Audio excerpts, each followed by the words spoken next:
Hey everybody, in this video we're talking about Warqueen by Darius Hinks. Okay.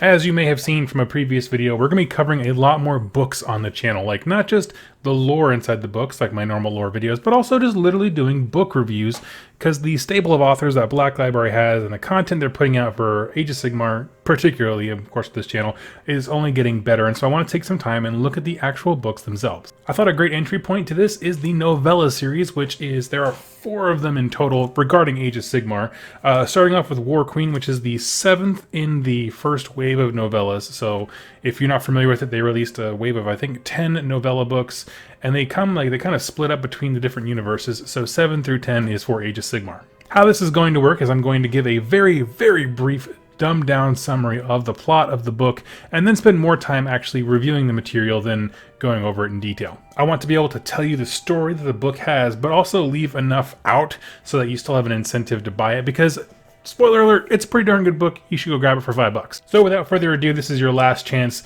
Go away, spoilers abound, in 3, 2, 1.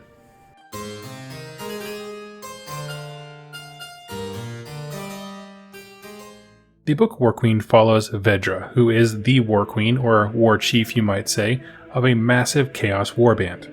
Known collectively as the Untamed, this is a huge army that incorporates and consumes cultures that it runs across and defeats.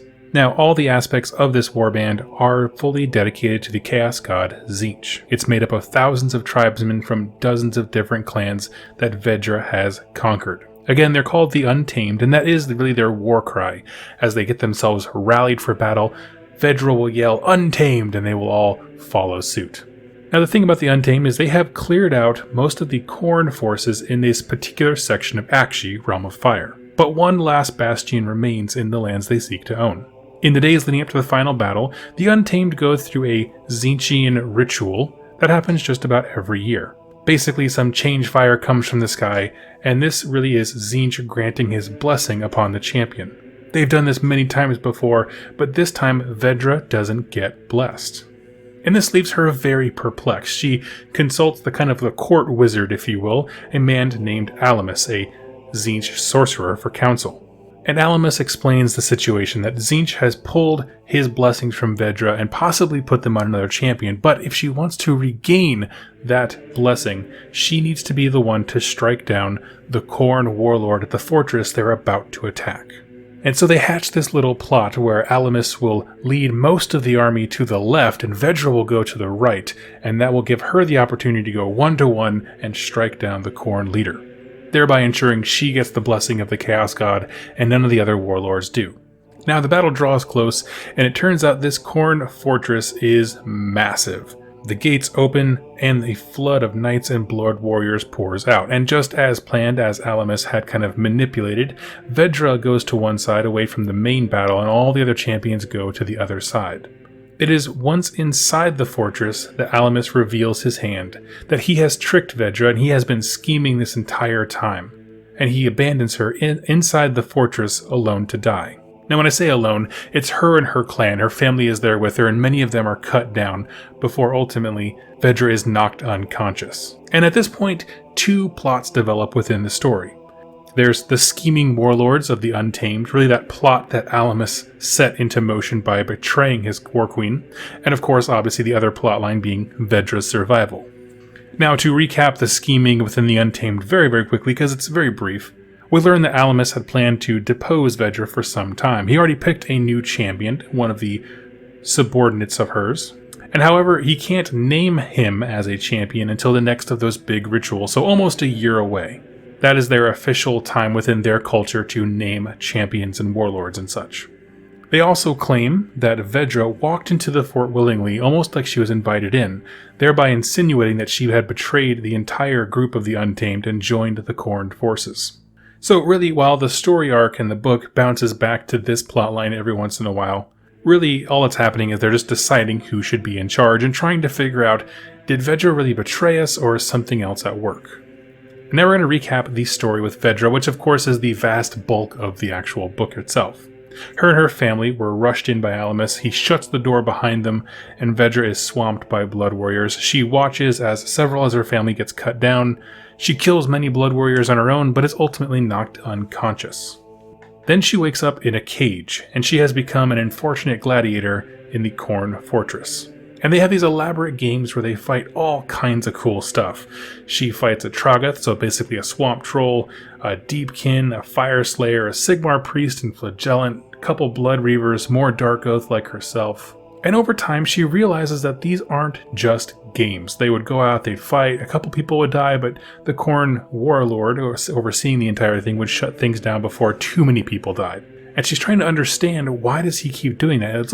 It seems as though he's looking for something, not just trying to gain entertainment or amusement. Regardless of what the warlord is looking for, Vedra quickly becomes a fan favorite. She survives tons of these games and is an excellent warrior, and frankly entertainer. Until one day a new prisoner is brought into the prison, and that is a Stormcast, a Lord Relictor to be exact. Now within his armor he had stowed away some kind of artifact, and we're not expressly told what it was, but a few more games go past, and it turns out that this device he had was actually some means of communication with Azir. And during one battle of the gladiatorial arena, a storm breaks out above, lightning arcs down and destroys the entire gladiatorial pit as the Stormcast army comes lightning bolting into the main fortress where the Khorne warriors reside. The Stormcast Eternal versus Khorne warriors amplifies, and Vedra uses the chaos to escape. She busts out of the gladiatorial pit and is able to run from the fortress and make a beeline straight back to her clan. Now Vedra returns home. This entire ordeal has lasted nearly a year, so she's right at the ceremony where they're about to elect a new leader. Vedra interrupts that ceremony with the lessons that she learned as a Khorne warrior in the gladiatorial pit, combined with the blessings of Tzeentch of striking down anyone she needs to. Those powers combined, she's able to kill her betrayer Alamus and asserts herself as a dominant force once again, becoming the true Warqueen of the Untamed.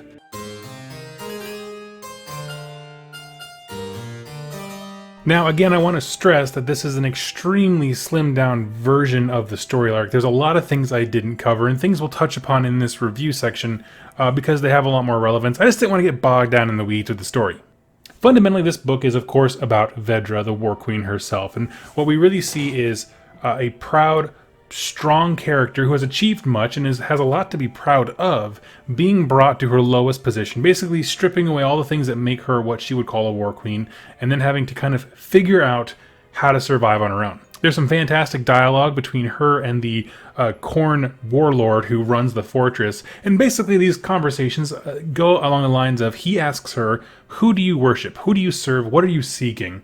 And she, of course, after a moment thinks about it and says, well, I serve Tzeentch, of course. And he replies, like, that's the wrong answer. That's the wrong way to live your life. Instead of pleasing a god, instead of that kind of act of devotion, why don't you devote yourself to power? Pursue the greatest means of power. It has a lot to do with the nature of worship and devotion, and in fact we see devotion tested in a few different ways across the book. If you think about the themes of devotion being like the devotion to your religion, well, her faith in Tzeentch is tested again and again and again by the removal of his blessing, by having to do all these outlandish things to please him, by the fact that it looks like Khorne's warriors are far more successful and powerful in their relation to their deity. Then you have her familiar devotion, which I didn't cover too much, but basically her family is with her, or at least relevant and referenced, almost every step of the way in this book. They are slaughtered right in front of her when they're captured. Her brother actually survives and becomes one of the gladiators in the pit. He is also ultimately killed. And then the whole time she's trying to get back home, the remnants of her family who were too young to fight in that battle against the fortress were home trying to survive, as everyone thought that they were traitors, so she was running home to save them as well. Point is, the acts of the devotion that we have to our family, to our clan, to our faith, were all tested and stripped away one by one for Vedra. Her clan betrayed her, her family was taken from her, and ultimately her religion was torn down and became something new. Now, on that note of becoming something new, because I didn't really go into detail at the end, while Vedra is in the gladiatorial pits, she's noticing that the Blood Reavers keep trying to do some kind of ritual. The first Blood Reaver kind of mumbles to himself this weird prayer and chant, and he begins to kind of swell with power, but ultimately he's cut down before he can finish. This is really him kind of inviting the power of chaos to, I don't know, a power of Khorne, I would imagine, infuse his body and kind of buff him up Hulk style. The second Blood Reaver does the same thing, and he's actually successful with a question mark in that he actually becomes a spawn during the gladiatorial games, and she has to fight a spawn one-on-one, which is super awesome. The reason this is all relevant is because as she's about to be killed by Alamus at the end, during when she makes her escape and back to camp, she does the same ritual. So she is a devotee of Tzeentch who lost that blessing and is now inviting the power of Khorne to suffuse her, and then with the I guess like the blessings of Khorne, as you can imagine, and also the willingness and understanding of Tzeentch and the kind of the manipulation and power there. Those things combined, she's able to take out her nemesis. So much like you would expect when it comes to a chaos undivided thing, she's using the powers of multiple gods. Again, not a religious devotion, but she seeks power just like the Khorne Lord told her to do. And so that ultimately is what saves the day. So you can really see those things being stripped away. Her family, the clan, all thought she had betrayed them. And ultimately her religion and also her life pursuit, her end goal, takes on a new meaning. Now I want to jump into some negatives and positives. I want to go negatives first so that I end on a positive note. Truthfully, I only have two things when it comes to negatives about the novella. It's hard to be super critical when it's such a short book because short stories lend themselves to missing details and plot kind of being sped forward, that kind of stuff. But two things really did stand out during this one. First one is a little bit minor. It's that we were talked about Dark Oath. Now, as someone who loves Chaos Undivided, I want an army entirely of these guys who don't owe themselves allegiance to any particular Chaos God. I was really going into this book hoping to learn more about what it meant to be a Dark Oath. And that doesn't really come through. The context clues you get from like the characters speaking to one another, the way they describe equipment and tattoos and all that stuff like that. Dark Oath really just seems to mean barbarian or tribal, something like that, extremely primitive. And that becomes very important with my second complaint, but we'll get there in a second. My point is, we didn't really learn anything about the lore of what it means to be a Dark Oath, religious affiliation. It seems like she just discovered worshipping multiple gods. Like, is that going to be a theme in the book? Are they going to devote themselves to the beginning of the game? Like, I'm very curious about the faction. I was hoping to learn a little bit more lore-wise. Now, I said that barbarian theme plays into my second negative, and here's really what it is. The first chapter or two, we're talking about getting the troops, and we're introduced to Vedra and her leaders, and they're all getting riled up and ready for this fortress to be dominated, and they say it's the last bastion of Khorne in the area. We outnumber them 3-1. It's going to be a cakewalk. It's going to be awesome, and you're going to reign supreme. But then when we actually see the fortress, we realize that it's like abysmal. Like, the thing has like brass gates that are mechanically motivated. They go up to the sky. This thing has the gladiatorial pit. I don't know if I covered this in the lore part. Is actually like mechanical platforms. It's like built into a volcano. There's like lava beneath them. Like, this thing is massive. It's full of hundreds and thousands of knights and blood warriors and blood reavers and all kinds of stuff. My point is that with them kind of giving her the pep talk, and then when we see her army arrive on the battlefield, there was never a way that they were going to win that fight. Never. It was never going to happen. Even in the way that they like introduced the Khorne forces, the gate would open just a crack, and then a bunch of knights would go out and wreck the Dark Oath army. That's kind of the thing we see where it's like, again, the reason I say it's a negative is we're trying to establish that Vedra is a competent leader. Obviously, she's very physically fit and very mentally sharp, but then when we get to this fight scene, it seems like the fact that I feel like they never had a chance really knocked the wind out of my sail when it came to establishing her credibility as a powerful warlord. It just seemed ridiculous to think that they would ever fight. So really, that's the only things I have is that the barbarian nature of Dark Oath as they described it, and then that first battle scene where we're trying to establish her rapport as being a great leader. It just looked so one-sided, it was kind of a joke. But I will say that those negatives are far outweighed by the positives, and I'm going to get to those right now. In the book, there are a lot of smaller characters. Basically, there's Vedra, the people she meets inside the gladiatorial cages. There's the warlords that she conquered before. There's basically 3 warlords beneath her, like on the totem pole. Like, she's the champion. She has 3 supervisors. Those are all like chieftains that she conquered before previously.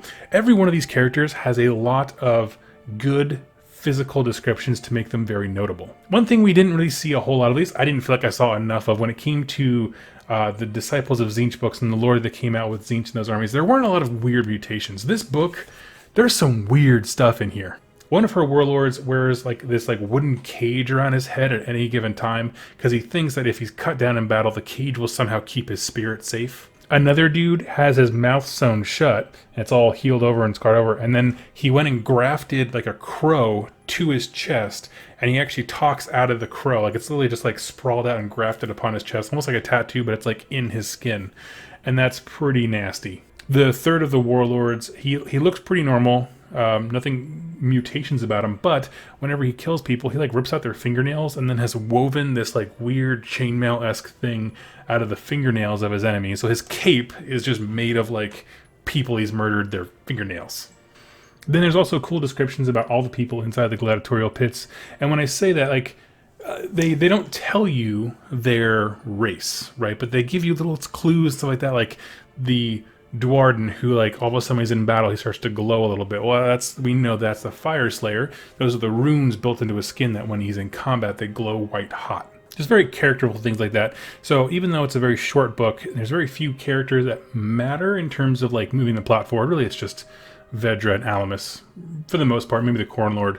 All those little characters, they took the time to make lots of very thematic details that look and they sound like they would be amazing. One thing I wanted to comment on was the fight scenes. Now, this is something, I did a video talking about what I was looking forward to in all of the novellas, and one of my concerns was that fight scenes were going to be what's often called sword and shield porn, which is, it's just this heroic fight and they almost lost, but then they, you know, sallied forth and won the day, and it's just nothing meaningful about it. It's just fights for the sake of fights. Well, I'm going to tell you here, there's about 4 fight scenes in the book.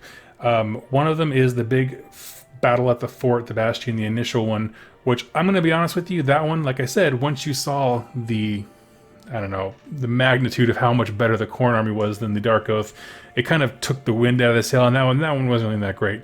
But in that battle, she did ride into war with a chariot being pulled by 2 wolves like the size of rhinos, so that's kind of amazing. The other fight scenes, there was 2 inside the gladiatorial pit they really focused on. And she was in a lot of fights, but they kind of really focused on her first one and the last one. And those were both super important. They let you show, there's a lot of interesting dialogue and character interaction even in those fights. They show you the stakes, what the warlord is looking for as he's going through his fights. And that's kind of stuff where I'm looking at, where like the fight represented more than just 2 people combating, right? There was a lot of other things happening that made them worth reading. Then of course the final fight was between her and her betrayer Alamus, and that was a really great one because that's the point where she channels in Khorne and kind of frees herself from single devotion to a god and incorporates what it means to be a chaos undivided champion and pursue power over everything else. So like I said, with the exception of the first one, all the other fights were very meaningful in terms of what they added to the story, not just being there for a fight's sake. Vedra is a hero that we can root for, and I absolutely love that because I love when villains are relatable and understandable. She's not a nice person, she's not kind, and she's not merciful. She is ruthless, mean, and kind of evil. But even in that, her motivations are extremely clear. Like, she had to protect her family when she was young, and so it's kind of a kill or be killed culture, and she just got better at killing than everyone else, and that's how she rose to Warqueen. She did it specifically to keep her clan safe and intact so that no one else would consume their people. And so that's a very understandable, relatable thing. It doesn't make a good person, but you get why someone does that in a dog-eat-dog world. That theme of very clear character motivations, and you understand why she makes the decisions she makes, carries on through the entire book, whether it's who she decides to attack inside the gladiatorial pit, how fast she can make it home, how she channels the power of Khorne. All those things make perfect sense because we've watched that character develop. Now, when I started this whole thing, I talked about my rubric for what I want these books to do, the novella specifically to do. And one thing is can someone who doesn't know anything about Age of Sigmar walk into a Games Workshop store, pick up the novella for $5 and get interested in the Mortal Realms? With this book, I would say yes. It's a pretty straightforward story. You don't need to know anything about how the realms work. You don't need to know much about what Dark Oath means, which is great because we didn't learn much. You don't need to learn that there's the mutations might be a little bit jarring for someone who's new to how chaos warps people in the 40k and AOS universes respectively. But other than that, I mean, there's just her leaders are all kind of weird people, and then the Khorne warlord is kind of big, tall, and mutated. Beyond that, that's kind of the most abstract or maybe out there thing there is. The rest of it's very straightforward. It's an action story. If you've seen the movie Gladiator, you have something to relate it to, and it's really a good read. I think if someone were to read it and they wanted to learn more about lore, just the most obvious place to start at this moment is just describing what Tzeentch and Khorne are like respectively. So looking at those factions might be very beneficial. If someone were to read this, you introduce this to your friend or family member, and they start asking questions about Khorne and Tzeentch, you have battle tomes that exist to introduce them. Now, the second part of my rubric was, is this a good starting place for someone who said if they're invested in the lore and said, I want to start an army? Well, come to think of it, Warqueen is an actual model, and she is a stunning looking model. I'll throw up on the screen here. As far as an army goes, we know Dark Oath are coming out soon, but we don't have anything concrete. We know there's a warband for Night Vault. Not Shadespire, but Night Vault coming out soon, and they look absolutely stunning. She does have the Slaves to Darkness keyword, which is its own faction, and does have its own faction rules. It is actually the faction that I run because I really enjoy it. Not too great in terms of competitiveness, but a lot of fun on the tabletop. Point is, if you read this book and you just absolutely fell in love with Vedra and you wanted to make an army based around her, and a thematic thing for her people, you can absolutely do that. All those things together, I give Warqueen by Darius Hinks a B+. Thank you all so much for watching. I really hope you enjoyed this review. Next one's coming out hot and fast on Wednesday. I hope you enjoyed that as well. If you have more questions or there's more questions you would like me to kind of critically think when it comes to these books, leave it in the comments down below and I'll get right to it. Thank you all so much for watching, and happy wargaming. Hey Wargamers, thank you so much for watching that video. Be sure to hit subscribe and click the little bell notification icon so you're alerted to all new videos coming out.